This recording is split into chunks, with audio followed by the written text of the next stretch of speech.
एक गर्मी की शाम थी। मुंबई के एक शानदार 5 स्टार होटल के बाहर एक लड़का खड़ा था। सादा कुर्ता पायजामा, पाँव में साधारण सैंडल और चेहरे पर आत्मविश्वास का तेज। उसका नाम था विवेक। वह होटल के अंदर जाना चाहता था क्योंकि आज उसके स्कूल का रियूनियन था, लेकिन जैसे ही वह अंदर जाने लगा, सिक्योरिटी गार्ड ने उसे रोक दिया। अबे ओ, कहाँ चला?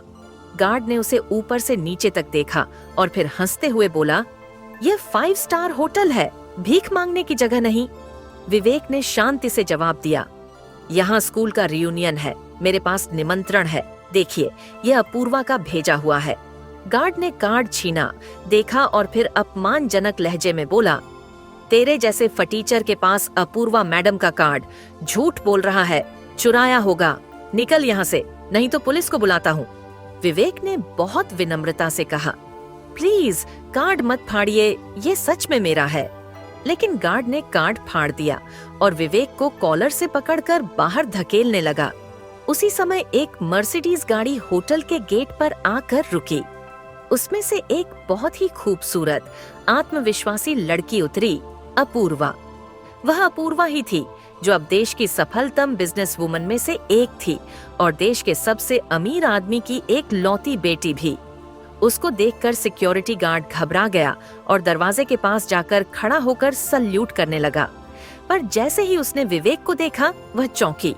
विवेक, तुम यहाँ बाहर क्या कर रहे हो?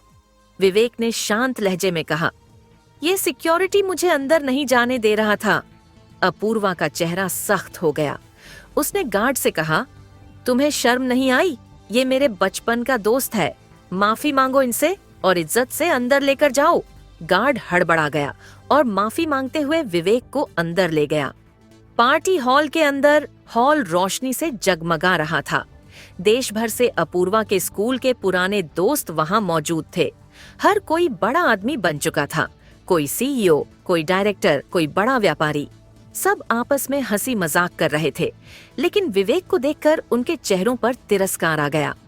तभी एक लड़का जीसक नाम आरव, जो अब एक सफल बिजनेसमैन और शहर का सबसे अमीर आदमी था, अपने दोस्तों के साथ खड़ा था।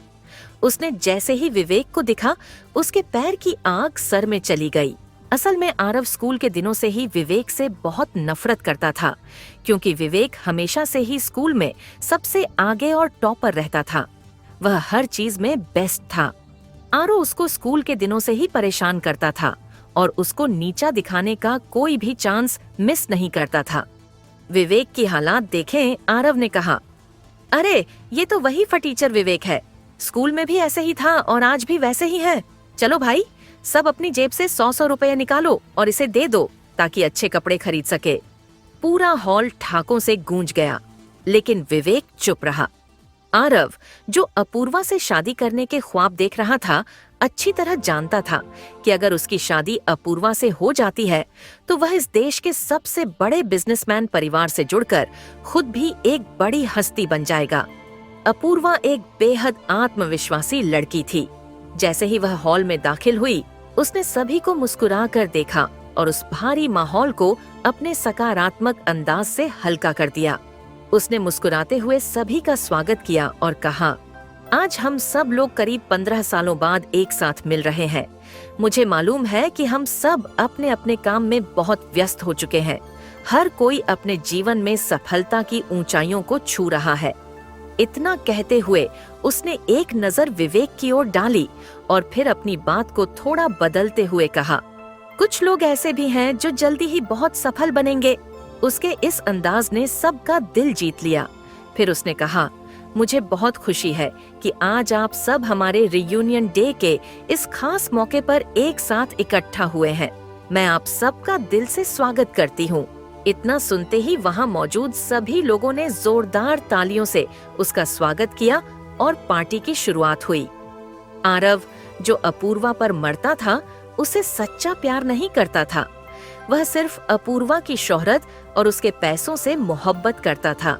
वह अपूर्वा के पास आया और बोला, अपूर्वा कैसी हो? तुम बहुत खूबसूरत लग रही हो। हाल ही में तुम्हें business woman of the year का अवार्ड मिला, ये जानकर मुझे बहुत खुशी हुई। मैं तुमसे मिलने की बहुत कोशिश कर रहा था, लेकिन क्या करूं, मैं बहुत बड़ा बिजनेसमैन हूं। पूरे स्टेट में मेरा बिजनेस फैला हुआ है और जल्दी ही हम पूरे देश में भी अपने बिजनेस का विस्तार करने जा रहे हैं। उसकी बातों को बीच में ही काटते हुए अपूर्वा बोली, हाँ, हमारा बिजनेस एम्पायर लगातार नए रिकॉर्ड तोड़ रहा है और ऊंचाइयों को छू रहा है। हम अब एक ऐसे मोड़ पर हैं जहां से आगे बढ़कर हमें किंग कॉर्प की तरफ से 10 अरब डॉलर का प्रपोजल मिलने वाला है।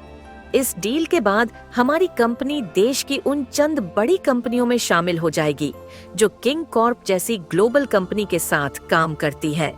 किंग कॉर्प का नाम सुनते ही हॉल में सन्नाटा छा गया। किंग कॉर्प दुनिया की सबसे बड़ी कंपनी, जिसके साथ काम करना हर बिजनेस की ख्वाहिश होती है, और आज उसी किंग कॉर्प से अपूर्वा की कंपनी को 10 अरब डॉलर का ऑर्डर मिलने वाला था। यह सुनकर आरव जैसे हक्का बक्का रह गया। उसने तो सपने में भी नहीं सोचा था कि अपूर्वा की कंपनी कभी किंग कॉर्प के साथ काम करेगी। सभी ने एक बार फिर जोरदार तालियों से अपूर्वा का अभिवादन किया। अपूर्वा ने मुस्कुराते हुए कहा, इस खुशी के मौके पर आज की पार्टी मेरी तरफ से आप सबके लिए है। ये सुनकर विवेक बहुत खुश हुआ और वह अपूर्वा के पास जाकर उसे बधाई देने लगा। तभी पास में खड़ा आरव बीच में आ गया और विवेक को अपमानजनक लहजे में कहा, अरे विवेक, तेरी औकात भी है अपूर्वा से हाथ मिलाने की? तुझे पता है वह कौन है और क्या बनने जा रही है? तू एक फटीचर इंसान, फटे हुए कपड़े और पुराने जूते पहनकर इस आलीशान पार्टी में आया है। अगर थोड़ी भी शर्म बची हो तो दूर जाकर खड़ा हो जा। यहाँ आकर बस फ्री का खाना खाकर और दारू पीकर निकल जाना। यह सुनकर विवेक को बहुत बुरा लगा। उसने शांत भाव से जवाब दिया, किसी की हैसियत का अंदाजा उसके कपड़ों, जूतों या उसके पहनावे से नहीं लगाया जाना चाहिए। क्या पता उस सादगी के पीछे कोई बहुत बड़ी हस्ती छुपी हो। विवेक की बात सुनकर आरव जोर जोर से हंसने लगा। आसपास खड़े लोग भी उसकी हंसी में शामिल हो गए। आरव ने व्यंग्यात्मक लहजे में कहा, तो क्या अब तुम खुद को किंग कॉर्प के किंग समझते हो? इस पर विवेक ने मुस्कुराते हुए कहा, हो सकता है कि किंग कॉर्प का किंग, जिसे सारी दुनिया जानती है पर आज तक किसी ने देखा नहीं, वो मैं ही हो सकता हूँ। यह सुनते ही आरव का गुस्सा 7वें आसमान पर पहुँच गया। अपूर्वा को भी विवेक की ये बात बहुत बुरी लगी। वह बोली, विवेक, मजाक की भी एक सीमा होती है। तुम किसी ऐसे व्यक्ति का नाम लेकर मजाक कर रहे हो जिसे दुनिया सम्मान देती है। किंग कॉर्प का मालिक मिस्टर किंग, उससे मिलना हर बिजनेस एंटरप्रेन्योर और अरबपति का सपना होता है, और तुम उसकी तुलना खुद से कर रहे हो। तुम्हें शर्म आनी चाहिए। अपूर्वा की बात सुनकर विवेक को बहुत गहरा दुख पहुंचा।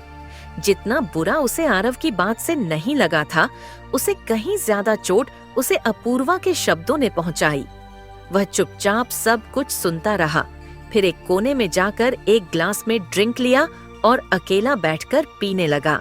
आरव, जो स्कूल के दिनों से ही हर बात में विवेक को कमजोर दिखाने की कोशिश करता था, जानता था कि विवेक हमेशा पढ़ाई और हर एक्टिविटी में सबसे आगे रहता था।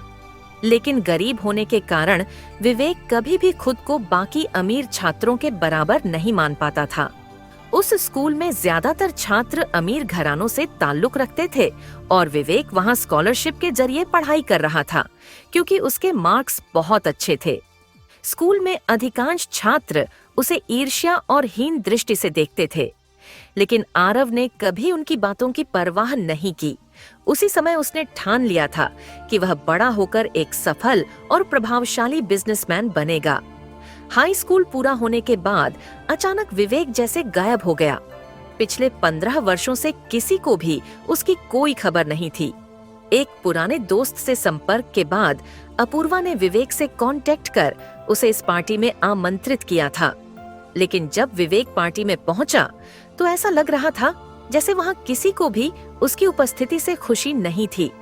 फिर भी अपूर्वा बार बार उसकी तरफ देखकर बात करने की कोशिश करती रही, मानो अनजाने में उसका साथ देना चाहती हो। हाई स्कूल के दिनों में ही अपूर्वा मन ही मन विवेक को चाहने लगी थी, उसकी सादगी और बुद्धिमत्ता के कारण। लेकिन उस समय वह अपनी भावनाएं कभी जाहिर नहीं कर सकी थी। पार्टी का माहौल अब गर्म होता जा रहा था। हर कोई अपने अपने व्यवसाय, नौकरियों और उपलब्धियों की डींगे हाँक रहा था। सबको ये दिखाना था कि कौन सबसे ज्यादा सफल है। तभी आरव मंच पर आया और बोला, चलो अब सब मिलकर डांस करते हैं। हर कोई अपना अपना पार्टनर चुन ले और सर्कल बनाकर डांस करें। सब लोगों ने ताली बजाई और खुशी खुशी अपने अपने पार्टनर के साथ मंच पर आ गए। आरव, जो इस पल का इंतजार कर रहा था, तुरंत अपूर्वा के पास गया और उसे डांस के लिए कहा।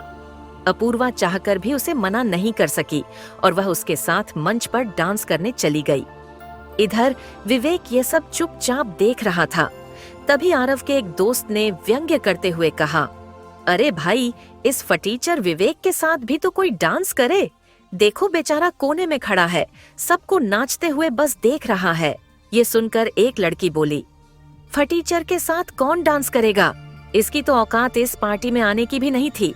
ये तो अपूर्वा की मेहरबानी है कि सिक्योरिटी ने इसे अंदर आने दिया। क्यों रे भिखारी, क्या अब भी तेरे अंदर एटीट्यूड बाकी है? ये सब सुनकर वहाँ मौजूद सभी लोग हंसने लगे। विवेक को यह सब सुनकर बहुत बुरा लगा। उसने गंभीर स्वर में कहा, अगर मैं चाहूँ तो तुम सब लोगों को नचा भी सकता हूँ और तुम्हें मेरे सामने झुका भी सकता हूँ।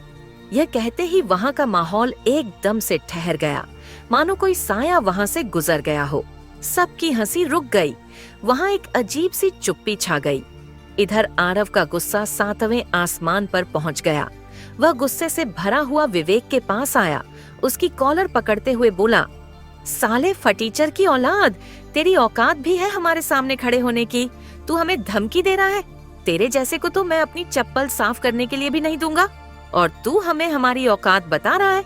चल निकल यहाँ से। इतने में दूसरी लड़की भी वहाँ आ गई और कहने लगी, मैं तो पहले ही कह रही थी कि इस फटीचर फटेहाल भिखारी को अंदर मत आने दो, लेकिन किसी ने मेरी बात नहीं मानी। और अब देखो, ये बिना औकात वाला हमें इज्जत और एटीट्यूड का पाठ पढ़ा रहा है। मैं तो कहती हूँ इसके हाथ तोड़कर इसे यहाँ से उठाकर बाहर फेंक दो। बाकी सभी लोगों ने भी उसकी बात का समर्थन किया। तभी अपूर्वा वहाँ पहुँची। उसने सबकी बातें सुनी और विवेक से गुस्से में बोली, तुम्हें शर्म नहीं आती इस तरह सबसे बात करते हुए? विवेक, मुझे तुमसे ये उम्मीद नहीं थी। आखिर तुम इस तरह की बातें कैसे कर सकते हो? तभी आरव ने गुस्से से कहा, इस फटीचर को मैं अभी बाहर फेंक देता हूँ। सिक्योरिटी, कहाँ हो तुम लोग? इसे पकड़ो, इसके हाथ पैर तोड़कर इसे यहाँ से बाहर निकाल दो। और सुन लो, अब यह कभी भी इस पार्टी में या यहाँ के अंदर न आने पाए। यह तमाशा अभी चल ही रहा था कि तभी अचानक से पार्टी हॉल के मुख्य द्वार से लगभग 20 से 25 बॉडीगार्ड्स की एक भारी भीड़ अंदर चली आई। ये देखकर अपूर्वा और उसके सभी दोस्त सन्न रह गए, जैसे किसी तूफान के आने से पहले की शांति हो। सबकी सांसें थम सी गईं। बॉडीगार्ड्स ने एक साथ लाइन में खड़े होकर दोनों ओर से रास्ता बनाया और फिर उनके बीच से एक शख्स अंदर आया जो सूट बूट में बेहद शालीन, तेज व्यक्तित्व और रॉयल एटीट्यूड के साथ चल रहा था। उसे देखते ही हर कोई हैरान और घबराया हुआ नजर आने लगा। किसी की भी हिम्मत नहीं हुई कुछ बोलने की, क्योंकि वह कोई और नहीं बल्कि एशिया की सबसे बड़ी कंपनी पिरामिड ग्रुप के अध्यक्ष और मालिक मिस्टर मेहता थे। उनकी मौजूदगी ने पूरे हॉल का माहौल बदल दिया। आरव तुरंत आगे बढ़ा और चापलूसी भरे अंदाज में बोला, मिस्टर मेहता, आप यहाँ हमारे साथ? ये तो जैसे हमारी किस्मत ही खुल गई। इतनी बड़ी हस्ती आज हमारी पार्टी में आई है, इस पर तो यकीन ही नहीं हो रहा। फिर उसने अपूर्वा की तरफ देखते हुए कहा, अपूर्वा, तुमने हमें बताया क्यों नहीं कि मिस्टर मेहता जैसे दिग्गज इस पार्टी में आने वाले हैं?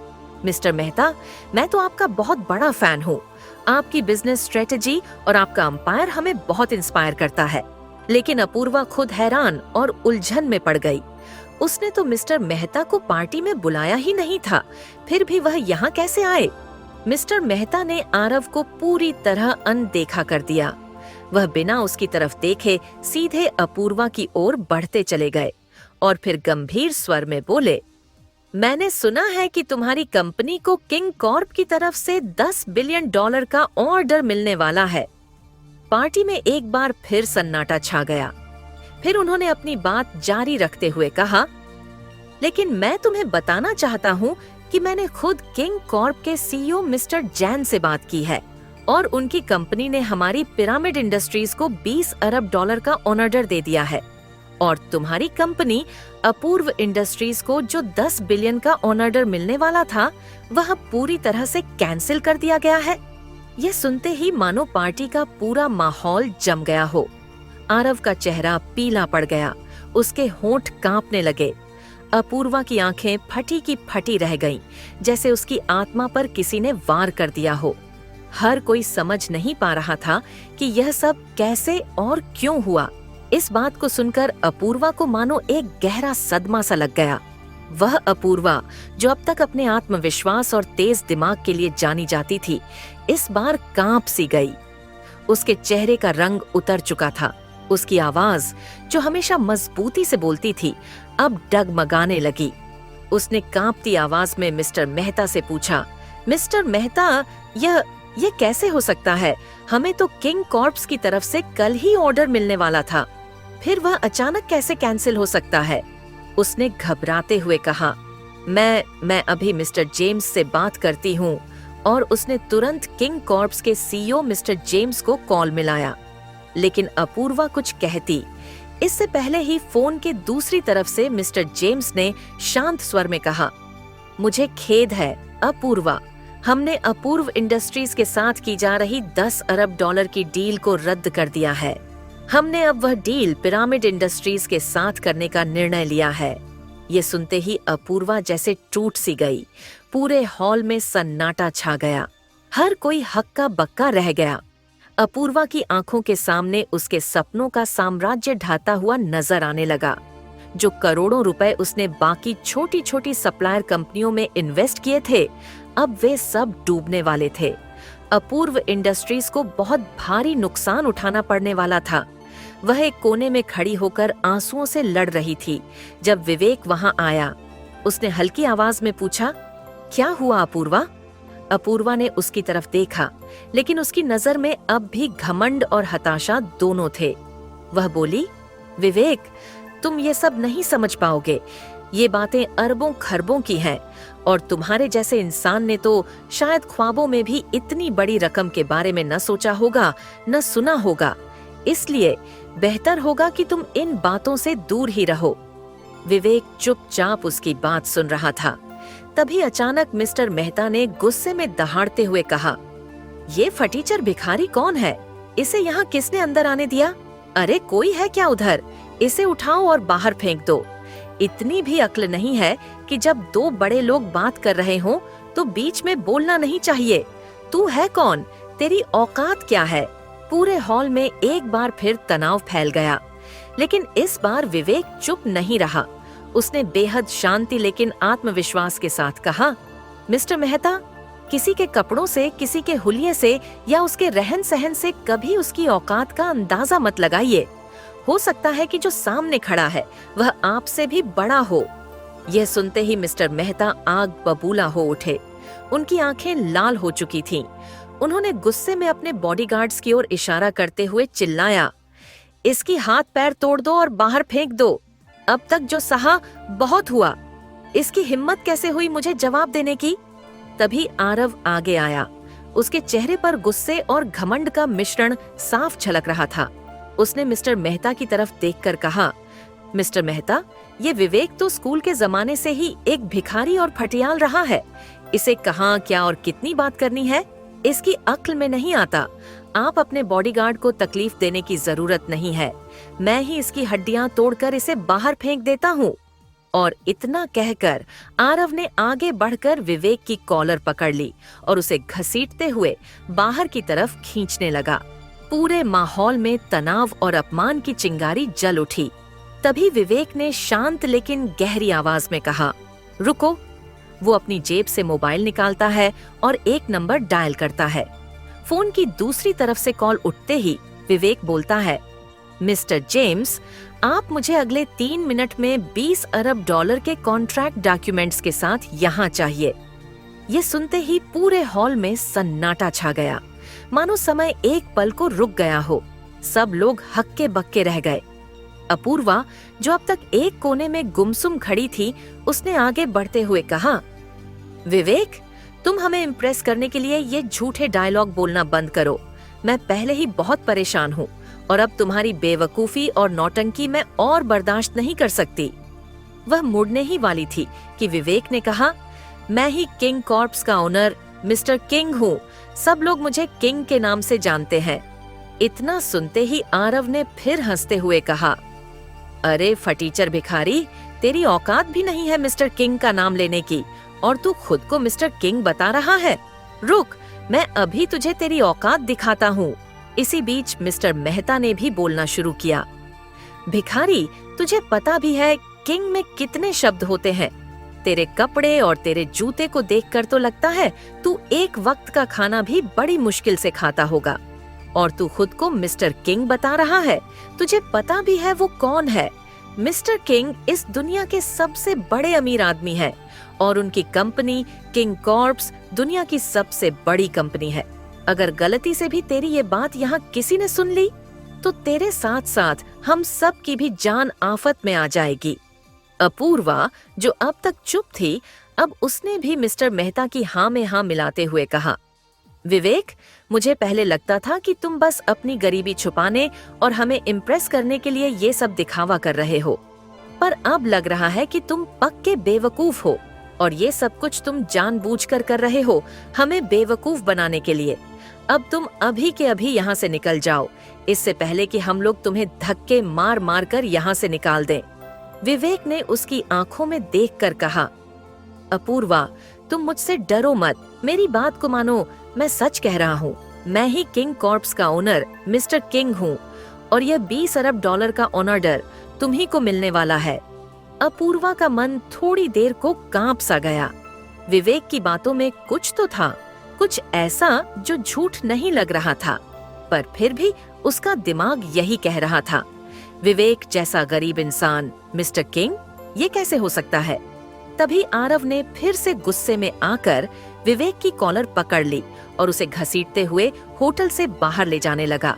जैसे ही वे होटल के मुख्य दरवाजे तक पहुंचे, अचानक होटल के बाहर 4 मर्सिडीज आकर ब्रेक मारकर रुकीं। उनके पीछे 3 रोल्स रॉयस और उनके पीछे बेशुमार लग्जरी कारों की लाइन लग गई। ये नजारा देखकर आरव की आंखें फटी की फटी रह गईं। अंदर मौजूद हर मेहमान भागते हुए बाहर आया। तभी एक कार से मिस्टर जेम्स, जो किंग कॉर्प्स के सीईओ थे, सूट बूट में बाहर निकले और तेज कदमों से होटल की तरफ बढ़ने लगे। होटल के दरवाजे पर पहुंचते ही उन्होंने देखा कि आरव विवेक की कॉलर पकड़े खड़ा था। मिस्टर जेम्स ने गुस्से में एक जोरदार थप्पड़ आरव के कान के नीचे मारा और दहाड़ते हुए बोले, तुम्हारी हिम्मत कैसे हुई। इधर मिस्टर मेहता, जो यह तमाशा देख रहे थे, हड़बड़ाकर घुटनों पर गिर पड़े और बोले, मिस्टर जेम्स, आप यहाँ, मुझे तो अपनी आंखों पर विश्वास नहीं हो रहा। वह अभी भी भ्रम में थे, सोच रहे थे कि जेम्स शायद आरव का बचाव करने आए हैं। मिस्टर मेहता ने फौरन कहा, आरव, इस फटीचर को यहाँ पर क्यों खड़ा किया है? इसे तुरंत यहाँ से निकालो, इससे पहले कि मिस्टर जेम्स का मूड और ज्यादा खराब हो जाए। पर तभी मिस्टर जेम्स की आवाज गरजी, मिस्टर मेहता, आप ये क्या बेवकूफी कर रहे हैं? क्या आपको पता भी है ये आदमी कौन है? ये है किंग कॉर्प्स के ओनर मिस्टर किंग। यह सुनते ही हर एक व्यक्ति की धड़कन जैसे रुक सी गई।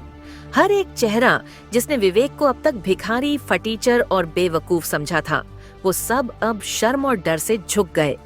विवेक, जो एक फटेहाल आदमी लग रहा था, असल में निकला दुनिया का सबसे अमीर इंसान। और जिस कंपनी को सभी छोटा समझ रहे थे, वह थी किंग कॉर्प्स, दुनिया की सबसे बड़ी कंपनी। आरव, जो अब तक पूरी तरह हिल चुका था, फिर भी अपनी घमंड की चादर ओढ़े खड़ा रहा और बोला, मिस्टर जेम्स, आपसे जरूर कोई गलती हुई है। यह फटीचर भिखारी भला किंग कॉर्प्स का मालिक कैसे हो सकता है? मिस्टर जेम्स ने एक पल भी इंतजार नहीं किया।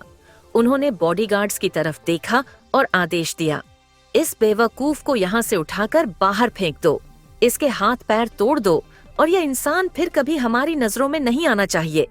आरव का चेहरा सफेद हो गया। उसके पसीने छूटने लगे और तभी मिस्टर जेम्स और सभी बॉडीगार्ड्स एक एक करके घुटनों पर बैठ गए और एक स्वर में बोले, मिस्टर किंग की जय हो। अपूर्वा अब भी वहीं खड़ी थी। उसकी आंखें फटी की फटी, कानों को भरोसा नहीं हो रहा था। वह अब भी समझ नहीं पा रही थी कि यह सब सच है या सपना। तभी विवेक, जो अब सबके लिए सिर्फ एक साधारण लड़का नहीं बल्कि पूरे विश्व के सबसे प्रभावशाली इंसानों में एक बन चुका था, आगे आया और बोला, मिस्टर मेहता, जिस कंपनी का मालिक इतना अहंकारी और एथिक्स लेस हो, उससे हम कोई भी व्यापार नहीं कर सकते। इस 20 अरब डॉलर के ऑर्डर को हम अब अपूर्वा इंडस्ट्रीज को ट्रांसफर कर रहे हैं और साथ ही हम जो भी आने वाली इंडिया की इन्वेस्टमेंट करेंगे उसका पहला पार्टनर भी अपूर्वा इंडस्ट्रीज ही होगा। मिस्टर जेम्स ने वहीं कॉन्ट्रैक्ट डॉक्यूमेंट्स निकाले और ऑन द स्पॉट विवेक ने उस पर साइन करके वो कॉन्ट्रैक्ट अपूर्वा के हाथ में थमा दिया। अपूर्वा की आंखों से बिना कहे आंसू बहने लगे। वह कुछ भी समझ नहीं पा रही थी। उसके लिए यह सब कुछ एक सपना जैसा था। वह अब भी विश्वास नहीं कर पा रही थी कि जिसे वो सिर्फ एक गरीब लड़का समझती थी, वही असल में दुनिया का सबसे अमीर और शक्तिशाली इंसान निकला। तभी विवेक ने उसके पास आकर कहा, अपूर्वा, मुझे पता है तुम्हारे मन में बहुत कुछ चल रहा है। इसके बारे में हम फिर कभी बात करेंगे जब तुम शांत हो जाओ। विवेक के सभी दोस्त जो उसे नजरअंदाज कर रहे थे, जो उसके साथ मजाक बना रहे थे, अब शर्म से सिर झुकाए खड़े थे और बार बार माफी मांग रहे थे। विवेक ने हल्की मुस्कान के साथ कहा, मुझे तुम लोगों से कोई शिकायत नहीं है। तुम सब मेरे ही तो दोस्त हो। मैंने तुम सब को माफ किया और उम्मीद है कि हम भविष्य में भी ऐसे ही दोस्त बने रहेंगे, चाहे मैं कितना भी बड़ा आदमी क्यों न बन जाऊं। विवेक की दरियादिली और मानवता देखकर हर किसी के दिल में उसके लिए इज्जत और प्यार से भर गया। होटल के बाहर खड़े सिक्योरिटी गार्ड भी तेजी से उसके पास आए और सैल्यूट करते हुए माफी मांगी। सर, मुझे माफ कर दीजिए। आज के बाद मैं कभी भी किसी को उसके कपड़ों या हालत से नहीं आंकूंगा। विवेक ने मुस्कुराते हुए सिर हिलाया। अब सब लोग होटल के अंदर चले गए और वहां शुरू हुई एक नई पार्टी, जो अब तक की सबसे खास पार्टी बन चुकी थी। मिस्टर मेहता होटल के एक कोने में चुपचाप कांपते हुए बैठे थे। उनकी आंखों के सामने उनका भविष्य बिखरता दिख रहा था। जिस ऑर्डर के सहारे उन्होंने मार्केट से करोड़ों का कर्ज उठाया था, अब वह हाथ से निकल चुका था। उनकी कंपनी अब दिवालिया होने की कगार पर आ चुकी थी। उनका घमंड, उनकी अकड़ और दूसरों को नीचा दिखाने की आदत उन्हें ले डूबी।